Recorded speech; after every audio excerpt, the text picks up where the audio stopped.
entrevistada de hoje é promotora de Justiça do Ministério Público de São Paulo e, entre outras distinções, foi a primeira secretária executiva do Grupo de Atuação Especial de Enfrentamento à Violência Doméstica e Familiar. Exatamente, coordenadora de pesquisas com a temática de gênero e violência na PUC São Paulo, ela é autora de artigos jurídicos e livros com a temática de feminicídio, violência contra a mulher, com destaque para o livro Lei Maria da Penha, o processo penal no caminho da efetividade. No SampaCast de hoje recebemos a promotora Valéria Scaranci. Eu sempre gostei muito de pessoas, né? Então, mesmo no direito, eu me voltei a essa área das pessoas, direitos humanos, de violência, tentar fazer diferença nessa área da violência. Mas o que me fez estudar mesmo violência contra a mulher foi um caso já em São Paulo, quando eu vim para a capital. E naquela época, ninguém sabia nada, não existia a Lei Maria da Penha. Aliás, era o comecinho da Lei Maria da Penha. Ninguém sabia sobre o ciclo da violência, o que acontecia mesmo com essas mulheres, com esses homens. Na verdade, o homem violento é um homem como qualquer outro, que aprendeu pelo exemplo que assim se resolve uma questão amorosa, uma questão familiar. As mulheres não escolhem homens violentos, elas só não viram os sinais de uma relação abusiva. Mulheres podem sofrer relações abusivas sempre, mas mulheres que vêm de lares violentos, elas demoram mais tempo para perceber a violência. Na verdade, trabalhar com violência contra a mulher é uma área muito complexa, porque eu trabalho com mulheres muito parecidas comigo. Os réus são réus muito comuns e isso afeta muito a nossa sensação de segurança, porque são crimes que atingem pessoas muito semelhantes. O que fazer? Se eu não consigo muitas vezes falar de Lei Maria da Penha para uma mulher adulta, como eu vou falar para uma adolescente que está apaixonadíssima, é o primeiro amor da vida dela? Então surgiu a ideia de falar de violência sem falar de violência. Bom dia, boa tarde, boa noite. Esse é o SampaCast, o podcast oficial da Rede Câmara ao meu lado. Minha sempre parceira Hanna Beltrão, soquinho certo. É isso aí, Dan, soquinho certo. Estamos indo no caminho aí para não errar mais. Olá, primeiramente para você. Olá, Brasil. Olá, São Paulo. Tudo certo para a gente receber mais um convidado aqui no SampaCast para falar um pouquinho sobre a cidade, sobre carreira. A gente recebe, então, ela, né, a promotora de Justiça de São Paulo, Valéria Scaranci. Seja muito bem-vinda aqui no nosso estúdio. Muito obrigada. É uma alegria estar aqui no SampaCast, né, conversar sobre temas tão importantes. Sim, essenciais. É isso aí. Vamos começar, então, né, já pelo nome do programa. Queria que você falasse, você nasceu em São Paulo, que bairro você nasceu? Conta um pouquinho da sua história aqui com a capital. Então, vamos lá, falar um pouquinho da Valéria, né? Eu nasci em São Paulo e logo em seguida me mudei. Meu pai era promotor aposentado, assim como eu sou promotora. Fomos para o interior, tenho 2 irmãos nascidos no interior. Depois voltei para São Paulo e passei toda a minha infância no mesmo bairro, na Zona Oeste. Toda a minha história. Minha história é daquelas de crianças que brincavam de rua, sabe? Andava de bicicleta, fazia pedágio. Então, eu tive uma infância muito feliz aqui em São Paulo. E fala o seguinte, qual é o bairro que você nasceu? Você cresceu? Eu nasci em Pinheiros e cresci na Zona Oeste, sempre na Zona Oeste. Na Zona Oeste. Sempre. A vida toda foi aqui. Ah, legal. E como é que foi, assim, esse caminho da tua infância, tua formação, para chegar na área da promotoria de direito? Seu pai foi a grande inspiração? Como é que é essa história? Pois é, eu tenho uma família muito grande, né? Meu pai tem vários irmãos, minha avó teve 9 filhos, minha mãe também tem vários irmãos. E por parte de pai, muitas pessoas são da área do direito. E quando meu pai trabalhava aos finais de semana, eu pensava, nunca na minha vida vou ser promotora, essa profissão eu não quero para mim, então vou ser qualquer coisa menos promotora. E na época do vestibular, eu estava com vontade de prestar direito. Falei, vou prestar. Mas assim, foi meio que um teste. Só ver. Aí eu passei, falei, vamos ver se eu gosto. Né? E me apaixonei por direito, me apaixonei por essa área de defesa das mulheres. Eu sempre gostei muito de pessoas, né? Então, mesmo no direito, eu me voltei a essa área das pessoas, direitos humanos, de violência, tentar fazer diferença nessa área da violência. Então, o direito é muito amplo, né? Sim. O direito tem meio ambiente, urbanismo, tantas coisas, mas eu gosto de gente. Não, legal. E aí foi... como foi que você decidiu que você queria estudar mais, se profissionalizar nessa questão de gênero, também envolvendo questões de violência? Até porque gostar de gente é bem amplo bem também, amplo tem bastante também. atuação no... Pois é, olha só, o direito é tão amplo e gostar de gente também é tão amplo, né? Eu trabalhei muitos anos numa comarca na Grande São Paulo, chamada Carapicuíba. Devem já conhecer essa comarca. E é uma comarca, pessoas muito vulneráveis. E sempre tive vontade de fazer alguma coisa pelas pessoas. E nessa comarca eu fazia muitos júris. Júris são aqueles julgamentos por crimes contra a vida, né? Quando as pessoas, então, são levadas a um conselho de sentença. E naquela época já havia muitas mulheres mortas nas mãos dos companheiros, muitos crimes bárbaros. Sempre foram crimes que me intrigaram muito. E até a postura das mulheres, que muitas vezes retratavam diante de uma violência. E quando eu tive a oportunidade de fazer diferença, estudar um pouquinho, eu falei, poxa, é nisso que eu quero atuar.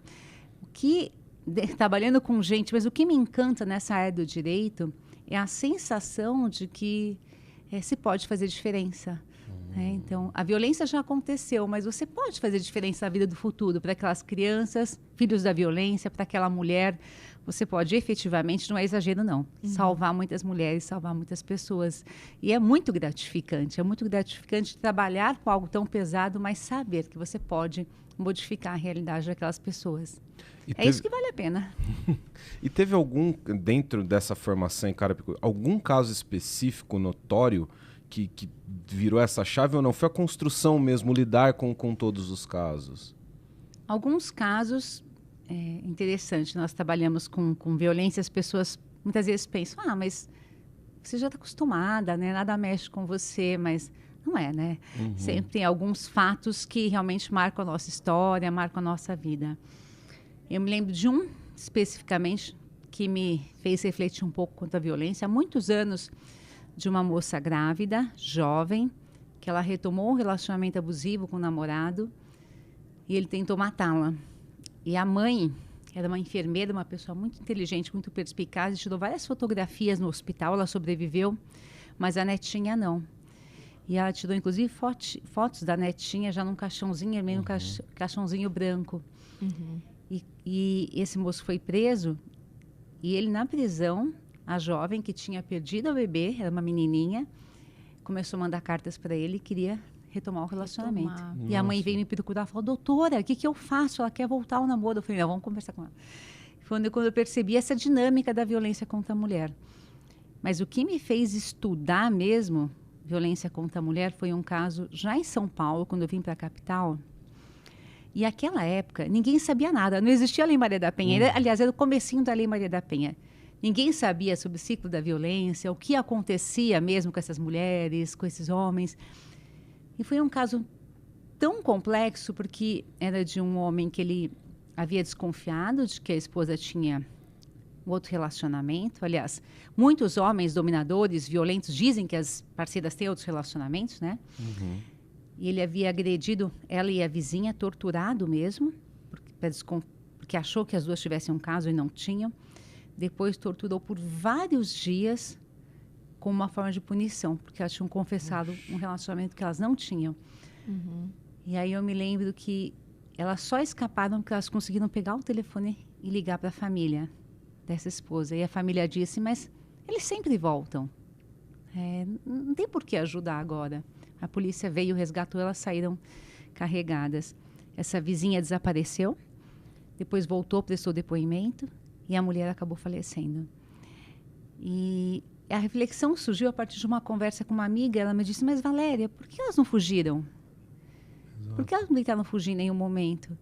E aí depois que eu fui estudar para tentar entender, né, o que faz com que uma pessoa fique numa relação abusiva e às vezes a pessoa até chega a morrer sem conseguir reagir.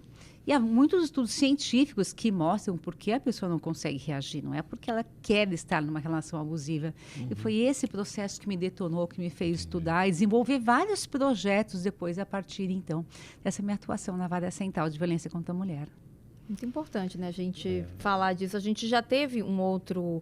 A gente sempre tem conversas aqui, a gente já conversou também sobre o botão do pânico, né, que ajuda muitas mulheres também, mas que mesmo a gente já ouviu também outras pessoas falando que algumas mulheres têm medo ainda de, não vou prestar queixa, não vou apertar o botão, não vou, porque pensa, acho que nisso, né, de vai voltar com a pessoa, né? Não prejudicar o companheiro e acaba voltando, né?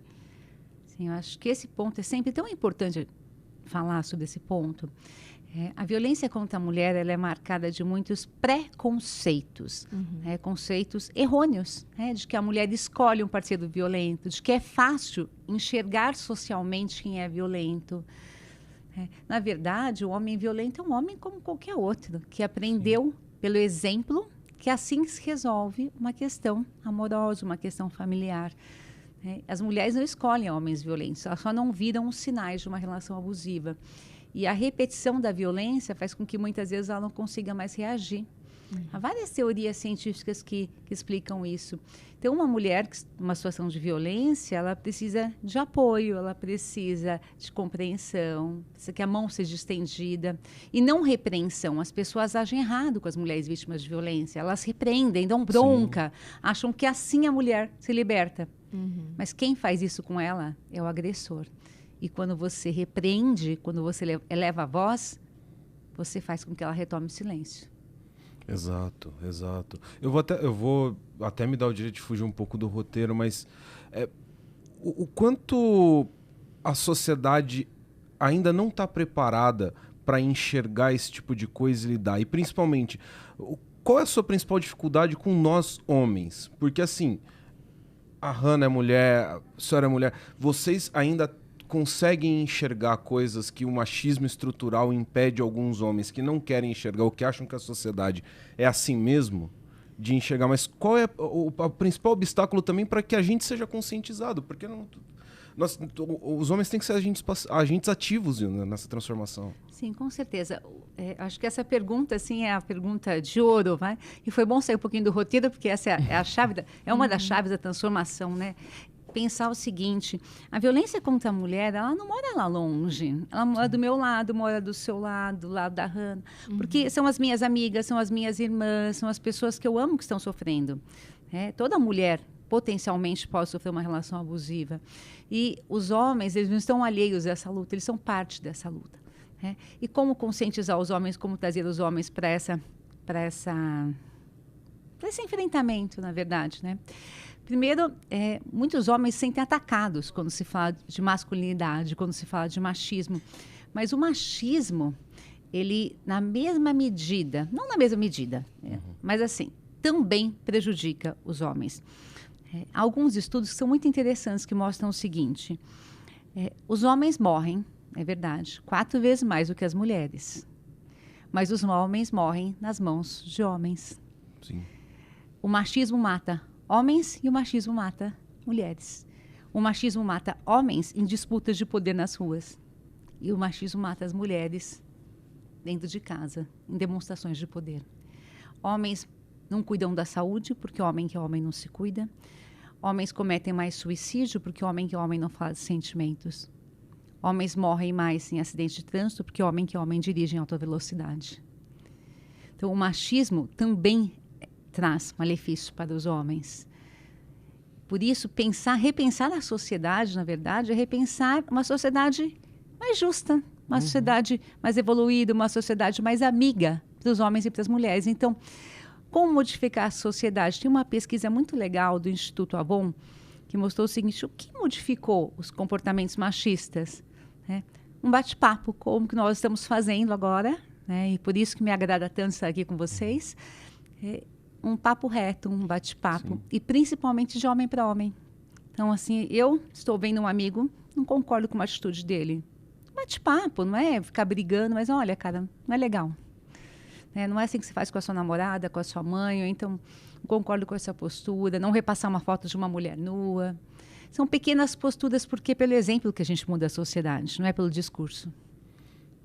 Fato. Tem uma frase que eu gosto, né? Que é, o exemplo, ele convence, né? Ele puxa, de Sim, fato, né? Sim. Agora, no meio... Falando em relação a essas mulheres que são vítimas, tem algum perfil que, né, você com a sua experiência, você já tenha traçado que são as mais vulneráveis para serem vítimas de homens como esses? Infelizmente, não. Né? A violência ela é democrática, ela pode atingir quaisquer mulheres e quaisquer homens. Agora, existem estudos que apontam o seguinte: se as mulheres vêm de famílias em que a violência é normalizada, elas tendem a demorar mais tempo para perceber aquela situação de violência. Então, se meu pai agia assim com a minha mãe, a minha avó agia assim com o meu avô, então é tudo normal. Né? Assim como os meninos, se dentro de casa aquilo é normal, eles tendem a repetir o padrão. Quando nós falávamos do exemplo, né, tem muitos estudos que apontam que, como os exemplos dentro de casa, principalmente, influenciam tanto na aceitação da violência, do desrespeito, quanto na repetição de padrões. Né? Eu sempre dou um exemplo, é meio chocante, mas é o exemplo mais chocante que eu tenho e é o exemplo mais real, assim, de como o exemplo ele formata pessoas. É como se nós fôssemos forminhas, assim, do que nós aprendemos ao longo da vida. Era uma audiência aqui na Vara Central ainda, de agressão, e aí era um jovem universitário que tinha agredido violentamente a sua namorada universitária, e ele se portava em audiência como os homens autores de violência costumam se portar. Eu agi em legítima defesa, ela é ciumenta. Eles sempre culpam as namoradas, né? Ela é louca. Ela é louca, ela é exagerada, só me defendi, né? E aí, já sabendo que, em razão dos estudos, homens repetem os padrões, eu perguntei para ele, olha, eu queria saber do seu histórico. Você tem algum histórico de violência na sua família, na sua vida? Doutora, eu tenho um probleminha. Falei, eu matei o meu pai. Então, essa audiência me marcou muito, eu sempre conto que me marcou. Eu fiz assim, você matou seu pai? Ele falou, não, doutora, peraí. Foi legítima defesa. Eu matei o meu pai porque ele batia na minha mãe. Ele matou o pai, né, em legítima defesa da mãe. Quando ele ama uma mulher, ele repete o padrão que ele teve. Então, se nós queremos assim mudar o mundo, não é falar, é verdade. A nossa atitude mais transformadora é a atitude dentro de casa, é a atitude com as pessoas próximas, é a atitude do nosso ambiente de trabalho, é a atitude do que nós falamos aqui, porque é isso que muda. E os meninos tendem a repetir o padrão dos pais, as meninas tendem a repetir o padrão das mães. Sabe aqueles vídeos na internet? Então, bebezinha, desde pequenininho, eles já vão repetindo. A maneira como o pai age, como a mãe age, é isso mesmo, eles vão repetindo. Então, as mulheres podem sofrer relações abusivas sempre, mas mulheres que vêm de lares violentos, elas demoram mais tempo para perceber a violência ou demoram mais tempo para sair de uma relação violenta. E nesse contexto a violência acaba então se propagando, ela acaba avançando, ela acaba às vezes até se tornando maior, né? Não fica só numa repetição, ela pode acabar sendo escalonada, essa mulher cada vez mais em situação de vulnerabilidade. A gente está num MesaCast, batendo papo, redes sociais estão aí, a gente tem a tecnologia avançando. A tecnologia hoje, acesso à informação, celular e outros meios, tem auxiliado de alguma forma também nesse combate à violência contra a mulher? Ela como a senhora avalia esse momento que nós ainda a gente está em um estágio muito anterior até chegar aí? Nossa, a tecnologia, ela está, assim, revolucionando o mundo, está mudando tudo, assim. Eu vejo, ainda não tenho nem condições de avaliar a dimensão disso, mas com certeza porque a informação chega em todos os lugares. Então, por exemplo, nós estamos conversando aqui. Quantas pessoas nos estão ouvindo? Se eu fosse conversar numa sala de aula, que é muito legal, mas falaria para 50, 100 pessoas. Né? Falar para algumas mulheres, para 50. Quantas pessoas não estão ouvindo?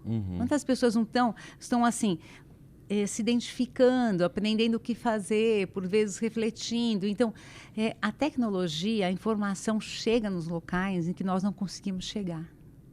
Né? E a informação é transformadora. Né? A principal arma de defesa hoje para a discriminação, para a violência, É informação, é tecnologia. Então, casos de discriminação como o do Vini. Né? Então, o mundo se mobilizou. O mundo se mobilizou. E com essa mobilização, que só foi possível graças às redes de comunicação, a situação começou a mudar. Né? Então, em 24 horas, o mundo estava mobilizado. Né? Eu vejo uma situação diferente hoje no meu trabalho, que é a seguinte, olha que interessante. Há alguns anos, nas audiências, né, as pessoas têm a oportunidade na área criminal de optar por depor ou não na frente dos réus. Porque a presença do réu é constrangedora, né? Pode inibir uma pessoa. E, assim, na minha história inteira, as pessoas que depunham na frente dos réus eram só os policiais militares, né? Os guardas, porque justamente por medo. E quando uma pessoa dizia, eu quero depor na frente do réu, eu já sabia, né? Que essa pessoa ia se retratar. E ela queria justamente depor na frente do réu para dizer, olha, eu estou aqui te inocentando. E quando eu fiquei muito tempo na assessoria, alguns cargos assim, uns cargos estratégicos, eu voltei a trabalhar nos processos, nas audiências, e audiências virtuais. E as vítimas diziam, quero depor na frente do réu. Eu falei, ixi, essa vítima quer depor na frente do réu porque ela vai inocentar. E elas queriam depor na frente do réu para dizer, na frente do réu, tudo o que tinha acontecido.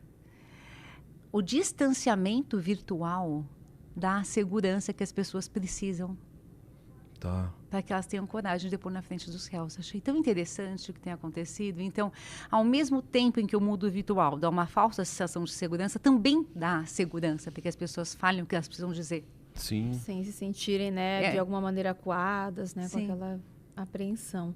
Agora, você que lida diariamente com esses casos, você já falou que você sempre se interessou não só por gente de uma forma geral, pessoas de uma forma geral, mas pela violência que a gente vê que cada vez cresce mais contra as mulheres. Como é que você faz no seu dia a dia para separar a Valéria mulher da Valéria promotora?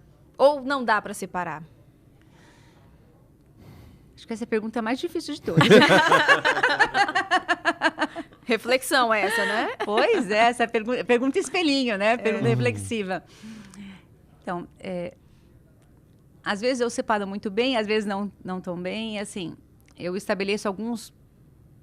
Assim, na verdade, trabalhar com violência contra a mulher é uma área muito complexa. Porque eu trabalho com mulheres muito parecidas comigo. Os réus são réus muito comuns. E isso afeta muito a nossa sensação de segurança, porque são crimes que atingem pessoas muito semelhantes. Né? Mas, por outro lado, é muito gratificante também, porque você tem a sensação de que você faz diferença. Então, eu sempre procuro, quando os processos são processos mais impactantes, eu sempre procuro pensar no algo positivo que está acontecendo. Falar, eu não transformo o passado, mas eu consigo transformar daqui para frente. Eu não transformo o que aconteceu. Eu sempre me apegar nos aspectos positivos, o que eu consigo fazer daí para frente. Agora, em alguns momentos eu me isolo mesmo, assim, eu preciso me isolar. Então, no final de semana eu tento me isolar um pouco, tento pensar em coisas positivas, eu tento... Por exemplo, eu não gosto de ver alguns tipos de filme que me remetem, por vezes, à minha profissão, sabe?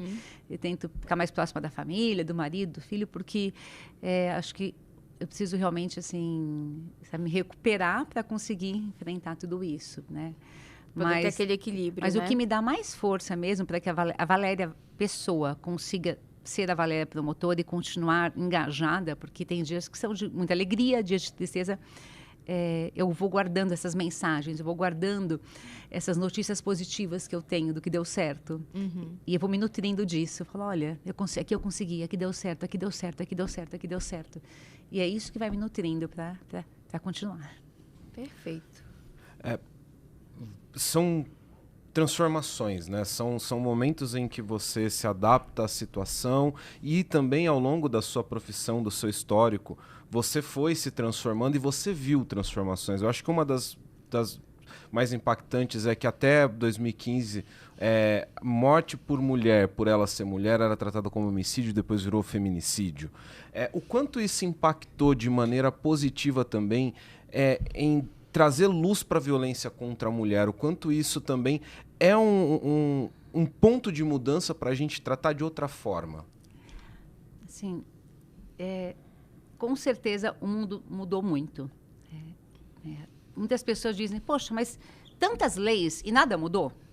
Os índices continuam aumentando. Poxa, São Paulo tem um dos menores índices de feminicídio do Brasil, mas nós temos índices altíssimos de violência ainda, as mulheres continuam morrendo. Se você comparar com a Espanha, que tem 38 feminicídios íntimos por ano, nós temos 1,4 mil no Brasil. Nossa. Quer dizer, com tantas leis, com tanto esforço.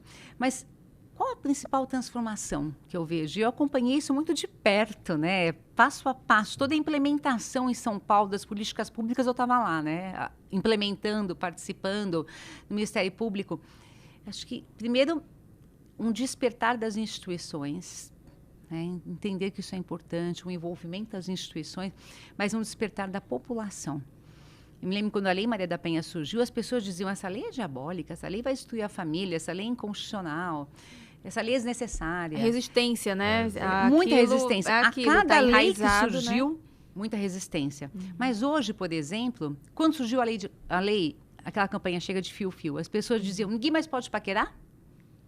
Hoje toda a população já entende, já sabe diferenciar o que é uma importunação sexual, um assédio, né, de uma paquera. Então, a principal mudança foi a mudança de olhar. Sabe? Os limites, a população não tolera mais violência. Essa conscientização dos direitos, dos limites.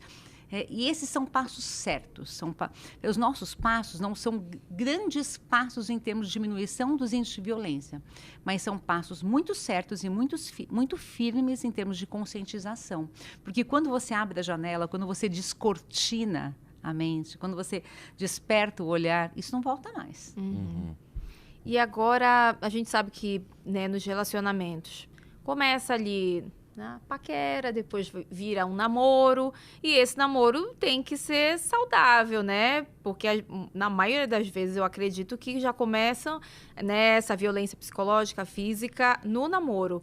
Você criou a cartilha, né, Namoro Legal. Como é que seria essa cartilha? Como é que ela funciona?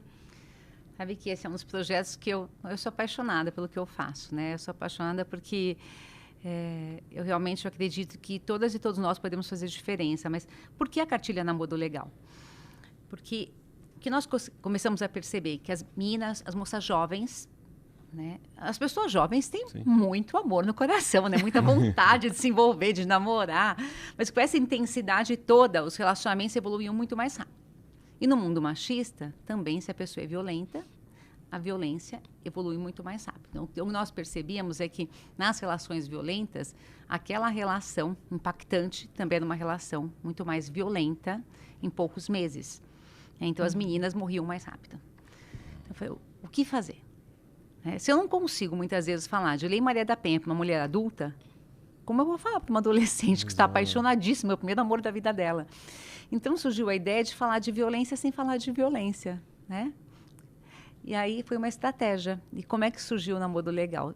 Meu filho agora tem 22 anos, mas ele era adolescente, falou, filho, me ajuda, né? A gente usa quem tem, né? A gente usa quem tem, né? Tipo, experiência em casa, né? Falei, surgiu a ideia de falar 7 dicas de namoro. Né? Por que 7? Uma por semana, né? Como todo dia eu vou aprender uma coisa. 7 dicas de namoro, dividiu 7 estágios de evolução de uma relação abusiva em 7 dicas de namoro. E aí eu escrevi a dica que ele levava para a escola, né? E aí conversava com as amigas, com os amigos, falava, não, mãe, isso tá legal, isso não tá legal. Não, mãe, ninguém mais usa, pelo amor de Deus, né, mãe, ninguém mais fala isso, né? Não, tá meio fora, assim, né? Aí que apareceu o crush, que eu nem sabia que existia, né, na cartilha. Sempre uma vai mudando, nomenclatura, né? Tal. E, como com uma linguagem jovem. E a cartilha, então, ela fala de violência de uma forma leve, tranquila, gostosa, mas, assim, sem as pessoas saberem, eu tô falando de violência. Tá. Então, aí eu consigo despertar as pessoas para a violência, para identificar comportamentos abusivos e interferir lá no comecinho de uma relação abusiva, para impor limite. É muito importante. Né? Só lá, a última dica é que a gente fala de violência mesmo. Né? Porque até então é só comportamento abusivo. Já leu tudo, aí só chega lá no finalzinho. Se chegar lá na última dica, aí é luz vermelha mesmo. Sim. Nossa, essencial desde jovem, porque você vai mudando a cabeça das gerações, você vai pegando desde antes para começarem a identificar, entender os sinais, é essencial. Isso é importante, né? Porque né, voltando, me fez lembrar da gente jovem. Não tinha tanta tecnologia, não se falava muito sobre isso com os pais. Alguns pais eram, né, mais de conversar, mas aí ficava naquilo. Pedia um conselho para uma amiga que também não sabia o que era, para o amigo que também não sabia, o amigo que copia o amigo. E aí ficava nesse ciclo vicioso aí. Esse ciclo vicioso. E para quem que é jovem vai pedir conselho? Olha só, para uma amiga da mesma idade, ela não vai falar com a mãe dela, ou talvez, se ela falar com a mãe ou com o pai, talvez nessa família tenha um padrão abusivo. Também não vai, ou se não tiver, ela não vai saber totalmente. Com quem que ela vai conversar? Então, assim, e quando a cartilha foi lançada, tinha uma amiga virtual, a Maia, foi uma parceria com a Microsoft, né, que acabou, não existe mais, mas assim, então ela é uma amiga virtual, essa cartilha, que ela pode usar, compartilhar. Eu tive 2 experiências interessantes. Eu compartilhei na faculdade, eu dou aula na PUC, e a mãe de uma aluna terminou uma relação abusiva, que também foi uma estratégia, né? Parece um trabalho lúdico, é um trabalho lúdico, mas é estratégico. A ideia foi disseminar essa cartilha nos grupos de mães, porque mãe sempre lê o que vai compartilhar com a filha e com o filho. Sim. Então você atinge os pais. E uma das mães, mãe de uma aluna, terminou uma relação abusiva, lendo a cartilha. E muito recentemente uma aluna minha também terminou uma relação abusiva. Caramba. Então porque quando a pessoa lê uma cartilha, o que acontece com ela, ela percebe que aquilo é Mas abusivo. ninguém falando, não é uma amiga criticando, que às não vezes é ela uma acha que é uma amiga. crítica, estão indo contra, Ah né? lá, tá escrito. Se identifica. Tá escrito. Exato. É muito bom. Exato. Doutora, a gente ainda tem bastante coisa para conversar, mas a voz da consciência avisou, a gente tem que fazer um intervalinho rapidinho. A gente está conversando com a promotora Valéria Scaranci e a gente volta em instantes aqui com o SampaCast.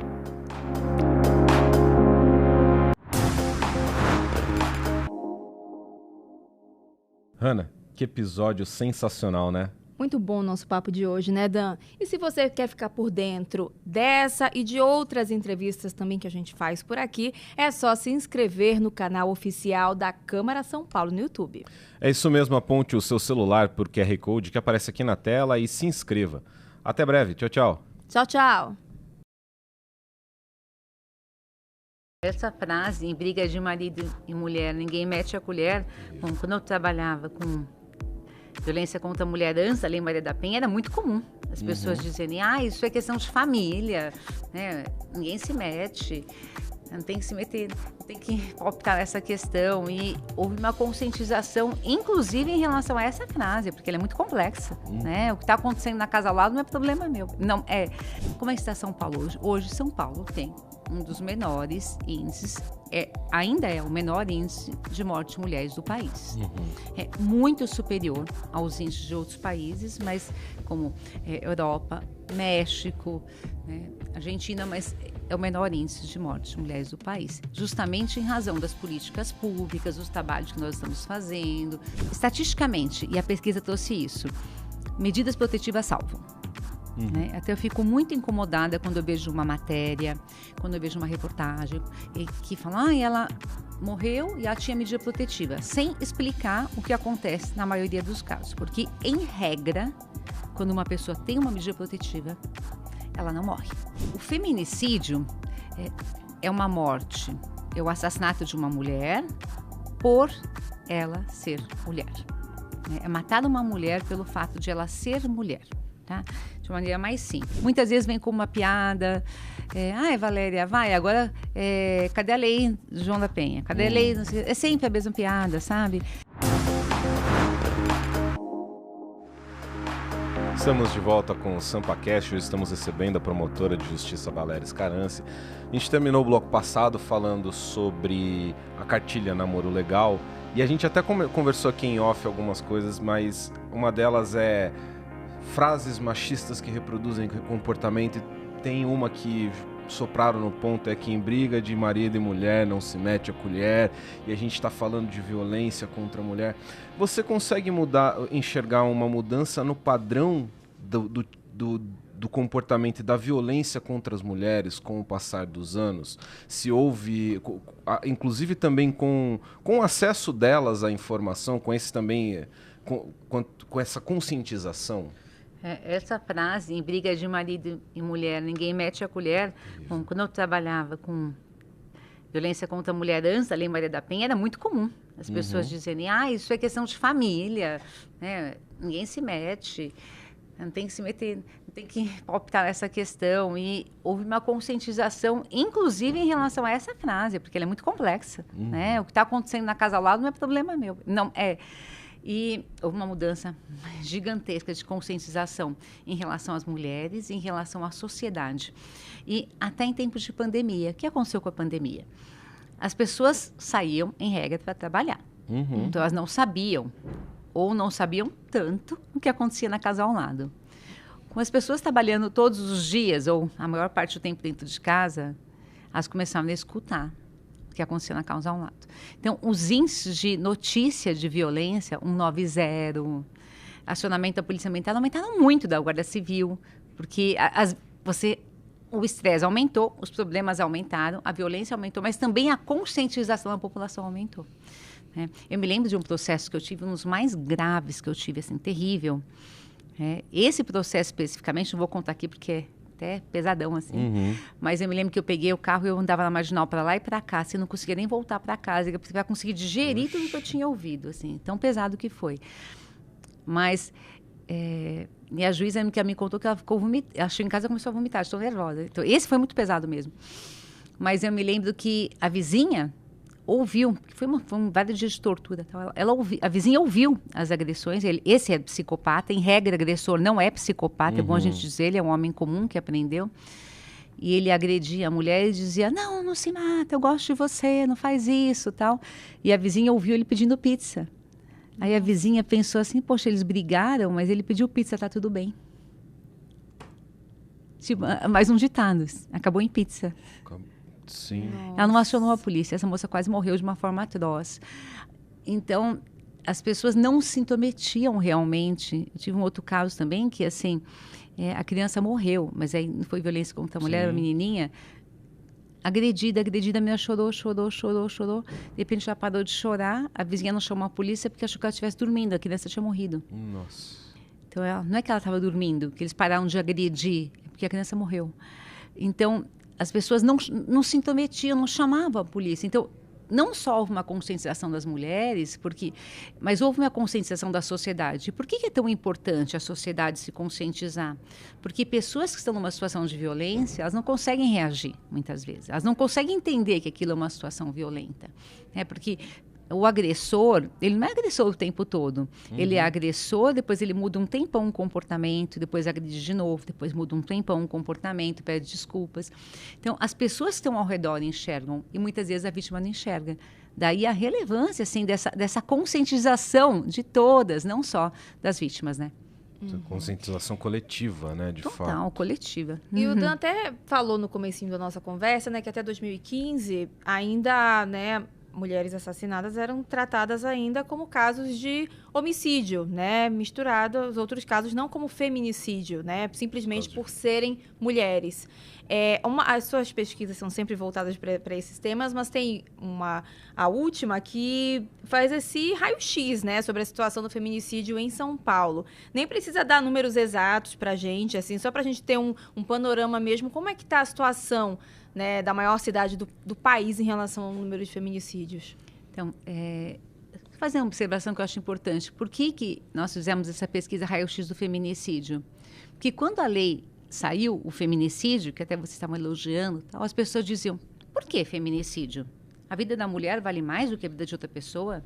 Então, foi necessário fazer uma pesquisa para demonstrar, olha, o feminicídio é um ato de extermínio, o feminicídio é um ato de ódio, o feminicídio acontece assim, assim, assim, assim, para que as pessoas entendessem a necessidade dessa lei. E hoje as pessoas entendem até, graças ao trabalho de vocês também, que conscientizaram a população e que deram um nome para essa violência, hoje todas as pessoas chamam a morte de mulheres de feminicídio.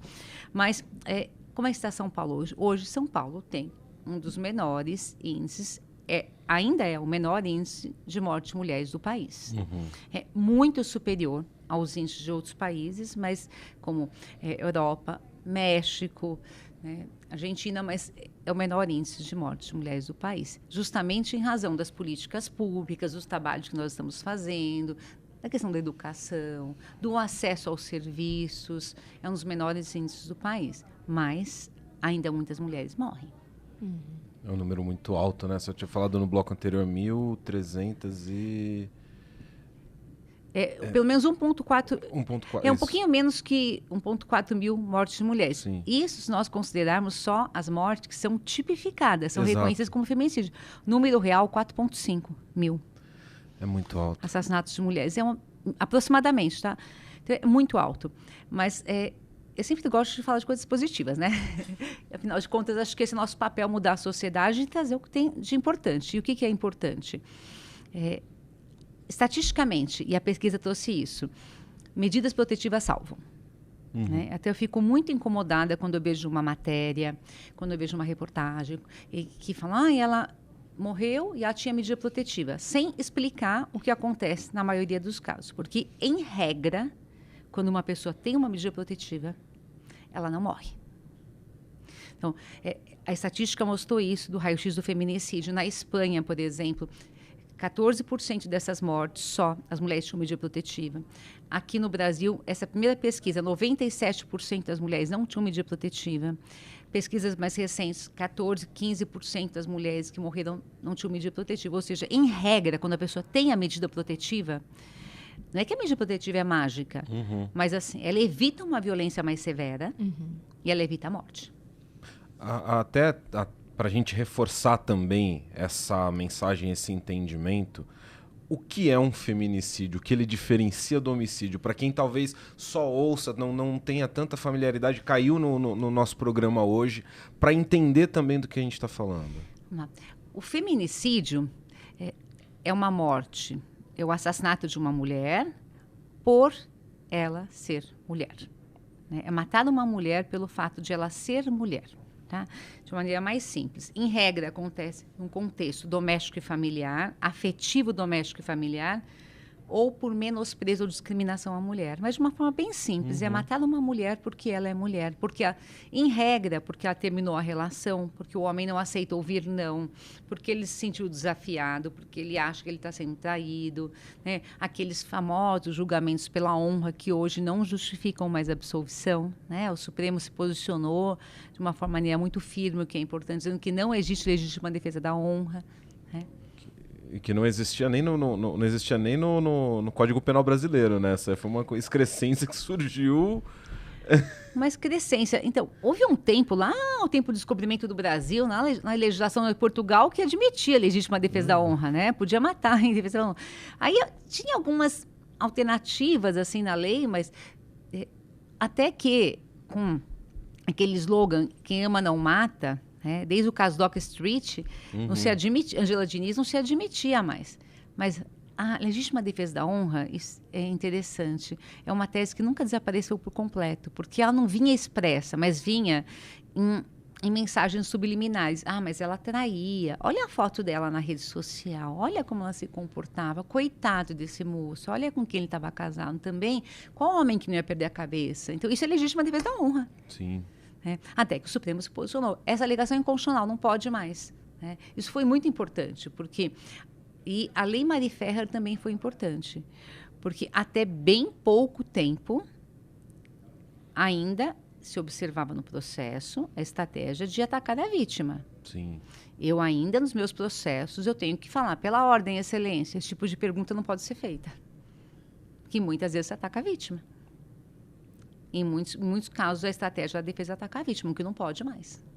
Que é o que a gente, né, quem acompanhou, saiu em todos os jornais noticiários do mundo inteiro, esse caso do jogador Daniel Alves, né, que aconteceu em Madrid, né, desse assédio que aconteceu dentro dessa boate, e que a defesa justamente está fazendo isso, né, tentando atacar de tudo quanto é maneira a vítima, que a vítima fez alguma coisa, que a vítima, sei lá, deu em cima dele primeiro, tá? Primeiro começou que estava mentindo, que não era, que foi consensual, e aí a gente vê muito essa história, foram tantas versões já para desqualificar a versão da vítima, né? Isso foi em Barcelona, corrigindo aqui a nossa voz da consciência. Então a gente vê muito... Isso porque é um caso que foi de uma pessoa famosa, né? Que veio para o mundo inteiro e deve acontecer muito, né? Por trás dos bastidores também. E no caso do Daniel Alves, assim, foi um conjunto de provas muito coeso, né? Porque, assim, circuito de câmera... Ela saiu logo depois, laudos positivos, assim, a prova era o conjunto de provas coletadas lá, vários elementos indicativos. Claro que ele não está julgado, não está condenado ainda, mas os elementos são bem fortes, assim, indicam o estupro. E esse protocolo, ele chama Não Calem, foi muito importante em Barcelona. Várias casas noturnas aderiram a esse protocolo e traz uma experiência positiva para o Brasil, algo que nós temos falado há algum tempo, que é o seguinte: o Estado é importante, mas o Estado não é onipresente, o Estado não consegue estar em todos os lugares a todo momento. Então, mas a sociedade civil está. Então, nós precisamos unir forças, o Estado e a sociedade civil, para que a sociedade civil também colabore no enfrentamento à violência. E como? Através desses protocolos, através de treinamentos, através de parcerias público-privadas, porque é assim que se enfrenta a violência, né? Unindo forças. E esse protocolo trouxe essa experiência, que foi muito positiva. A Prefeitura de São Paulo, inclusive, também está adotando o protocolo aqui na cidade. Nós temos uma lei que trata de condomínios, eles são obrigados a notificarem quando eles também têm indícios de casos de violência, que seja só para a polícia vir fazer uma cariação, mas existem... A senhora já destacou a importância da sociedade civil estar engajada, mas ainda quais os outros passos? O que ainda falta para que a gente também consiga criar uma rede de proteção? Sim. As leis, eu acho muito importante que essas leis sejam criadas, mas essas leis elas têm que ser acompanhadas de protocolos, elas têm que ser efetivamente usadas como instrumentos. Então, planos de ação. Então, por exemplo, eu tenho uma lei e eu estabeleço em seguida um plano de ação. Então, por exemplo, falando de novo desse protocolo Não Calem. Então, tem essa lei, aí fizeram uma capacitação, uma formação, e um plano de ação simples. Por exemplo, nesse caso, tinha um veículo à disposição da vítima, uma capacitação dos funcionários, alguns princípios básicos que regiam a forma de agir. Então, aqui em São Paulo, por exemplo, em relação aos estabelecimentos, prever, por exemplo, quais são os estabelecimentos que são obrigados. Que eu também não posso imaginar que um barzinho da esquina, que tem um funcionário, vai conseguir cumprir um protocolo. Então, quais são os estabelecimentos? Qual a penalidade para quem não cumpre? Como eu vou capacitar esses estabelecimentos? Quais são os requisitos mínimos? Como a vítima tem que ser atendida? Então, a lei é um passo importantíssimo, mas agora essa lei ela precisa se transformar numa realidade, com protocolos. Essa lei, o condomínio, mas trazendo, então, essas iniciativas de uma forma bem operacional, né, que são os protocolos, porque aí essas leis elas deixam de existir num plano abstrato e passam a fazer parte da realidade mesmo das pessoas, né? E, Valéria, você é muito presente nas redes sociais, você também gosta de compartilhar esses assuntos por lá também. Me fala, na sua visão, qual é a importância, né, de se falar cada vez mais sobre isso? A gente já falou bastante sobre a cartilha do namoro legal, sobre conversar, né, com mulheres sem julgamento, que é isso que a maioria das vítimas precisam, todas as vítimas precisam desse acolhimento, não do julgamento. E nas redes sociais, qual é a importância, o peso disso, dessas mulheres estarem em cada lugar ali, milhares de mulheres acompanharem esses conteúdos? Sim. Eu confesso que eu relutei muito para começar a falar nas redes sociais, né? Até porque, como promotora de justiça, eu pensava, será que eu posso falar nas redes sociais? Qual que é a minha postura? Mas efetivamente, eu vejo o meu trabalho como uma missão social, né? E eu penso que as redes sociais me levam aonde o meu corpo não pode estar. Eu não posso estar fisicamente em todos os lugares, mas a minha voz pode. Eu acho que o meu principal instrumento de ação é a minha voz. Né? E muitas vítimas, muitas pessoas me dizem, quando você me falou aquilo, você não sabe o bem que você me fez. É aquilo que eu precisava ouvir. Então, o que me motiva é pensar que, às vezes, naquele dia, aquela mensagem pode chegar para uma pessoa. Eu me recordo que, às vezes, uma vez eu ouvi de uma pessoa, ela falou, Valéria, uma vez numa palestra você disse que eu não tinha culpa. E eu disse assim para as pessoas, né, que a vítima não tinha culpa. Ela falou, nunca mais esqueci. Você não sabe como isso fez bem para mim. Então, de repente, aquela mensagem que para mim já é uma mensagem que pode ser algo que eu já conheço, para aquela pessoa é algo que ela nunca ouviu. E pode ser no início de uma transformação. Então, é isso, sabe? E eu falo para as pessoas como se a pessoa estivesse aqui mesmo, né? Como se eu tivesse a oportunidade de falar. A minha vontade seria falar com as pessoas pessoalmente. Então, eu converso com as pessoas como se elas estivessem aqui. E é um sonho mesmo de transformar, sabe? Porque, e por incrível que pareça, há pessoas que nunca ouviram. Que não sabem, que nunca ouviram, que pedem ajuda. E é isso. Eu acho que se nós temos as mídias, né, como nós temos que usar a mídia como uma aliada, com uma mão estendida para essas mulheres, para essas pessoas mesmo. A comunicação com as mulheres é essencial, é ponto pacífico que é preciso empoderá-las. Mas também falar com os homens. Qual que é a dificuldade principal dificuldade que você sente, ou que você enxergou com o passar dos anos, de tratar também desse tema com os homens? Qual o tabu? Por que tanto cara não escuta? Não é difícil, desculpa o desabafo, mas não é difícil, gente. Mas por que tanto homem não escuta? Sabe que eu concordo plenamente, assim, não é difícil falar com os homens, né? Mas é que, por exemplo, como eu trabalho há muito tempo com violência contra a mulher, quando eu falo com os homens, muitas vezes o assunto já começa com uma piada, né? Hoje eu já vi tantas vezes a piada que é sempre a mesma, que eu já nem ligo mais. As pessoas falam, você não fica ofendida? Eu falei, nem ligo, mas assim, sempre, muitas vezes vem com uma piada. Ai, Valéria, vai, agora, cadê a lei João da Penha? Cadê a lei? É sempre a mesma piada, sabe? Então, mas é assim, eu tenho usado, por exemplo, Valéria, os instrumentos que eu tenho para falar com os homens na universidade. Eu falo com os homens, né? Na minha rede eu faço algumas coisas para os homens. Mas, assim, os homens, normalmente, eles gostam de homens falando para homens. Eles se identificam quando homens falam para homens. E aí há vários homens que falam para homens, né? Com uma linguagem própria. Então, por exemplo, tem vários profissionais que já atuam, né? Com homens autores de violência, que já falam sobre masculinidade e falam com uma linguagem própria. Eu me lembro que, há um tempo atrás, eu fiz um projeto, faz algum tempo, sobre feminicídio. Logo surgiu a lei, né? E levava alguns profissionais para falar com colegas do júri. E o Leandro Feitosa, que infelizmente faleceu, mas ele é incrível, fantástico, assim. Faz de masculinidade, assim, de uma forma tão tranquila, tão gostosa.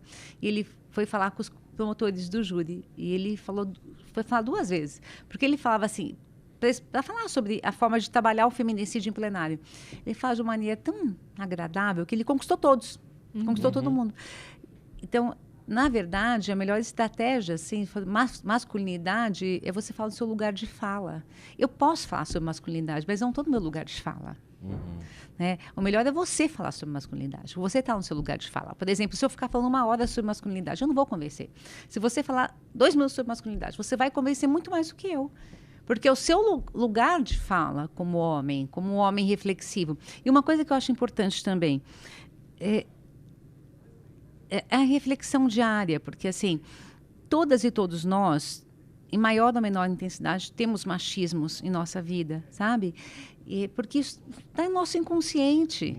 Então, assim, é identificar o machismo na nossa vida e mudar. Então, assim, e essas posturas têm um potencial gigantesco. Agora, eu penso que tem muitas pessoas que trabalham nesse papel de conscientização, homens, que têm falado sobre isso e que podem alcançar muitas pessoas, assim, E isso é muito importante, né? Essencial. Essencial. Essencial. Bom, a gente já está se encaminhando para o finalzinho do SampaCast, mas agora vem uma parte, já toma água, que agora são as perguntas ping-pong. A gente pergunta, você responde com o que vier primeiro na cabeça, tá bom? Eu vou começar, então, te perguntando qual é o seu lugar preferido na cidade de São Paulo? Minha casa. Segunda que responde casa, né? A voz da consciência precisa colocar o... Eu responderia a casa também. Tem. Adoro a minha casa. Oi? Eu responderia a casa também. Eu adoro a minha casa. E se São Paulo fosse uma palavra, qual seria? Desafio. Desafio. Boa, essa palavra nova. não saiu ainda. Ainda não. Desafio não. Palavra boa. Qual é o seu maior sonho para a cidade de São Paulo? Sonho? Pode ser 2 palavras? Pode. Não violência. Não violência. Não violência. Ótimo sonho.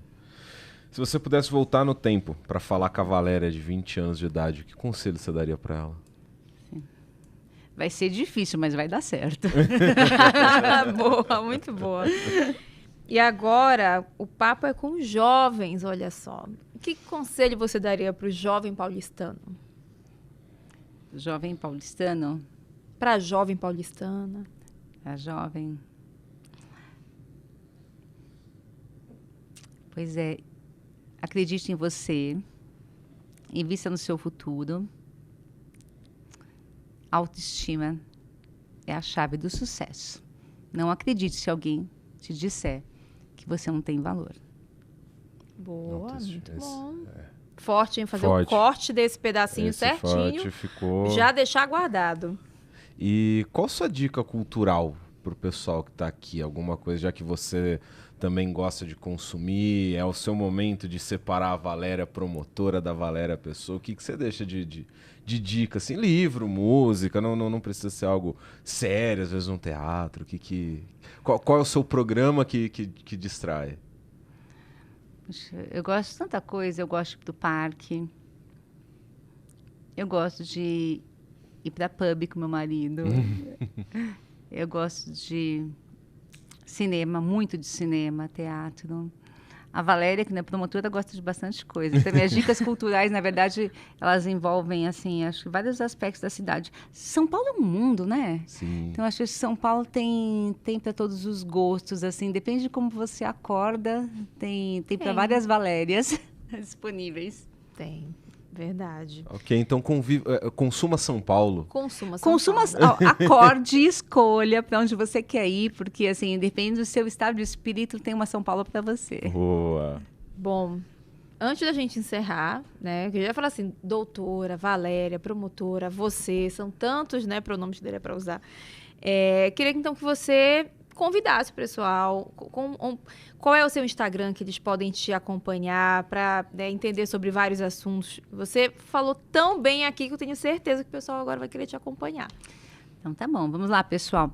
Meu Instagram é Val Escarance, eu também tenho YouTube com meus vídeos, Valéria Escarance, e podem me seguir à vontade, podem mandar sugestões, fazer perguntas e acessem a cartilha também na Modo Legal. E eu quero que vocês saibam que eu trabalho por vocês, tá bom? Quero que vocês sejam muito, muito felizes. Arrasou, tá dado o recado. Tá dado o recado. A gente tem... faltou pergunta pra caramba, então eu vou deixar um convite para num futuro a gente... Uma segunda conversa, a gente tem tanto para explorar de tantos outros assuntos, ou mesmo para aprofundar esse, mas... Muito obrigado por estar aqui com a gente hoje, doutora. Imagina, eu que agradeço nessa cidade que eu amo tanto, que traz tantos desafios, mas que com certeza tem um futuro maravilhoso para todas e todas nós. Muito obrigada. Obrigada, Valéria. E espero que na próxima, com dados cada vez melhores, né? Sobre feminicídio, que tenha caído cada vez mais. Quem dera, né? Se fosse, não existe mais 2 feminicídios no Brasil, seria maravilhoso. Em São Paulo, então, perfeito. Sim, com notícias para comemorar, né? Exatamente, com notícias para comemorar. Vamos todos. Estamos no caminho para isso. Estamos lutando. Obrigada, então, Valéria. Obrigada, Dan, meu parceiro, que fica tagarelando comigo sempre.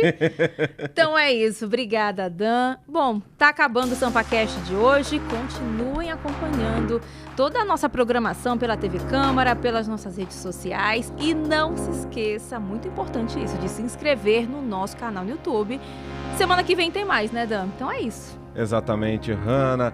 Muito obrigado a todos. Esse foi o SampaCast. Até o próximo. Rede Câmara, a sua conexão com a política da cidade. Continue acompanhando todo o nosso conteúdo. Um abraço a todos.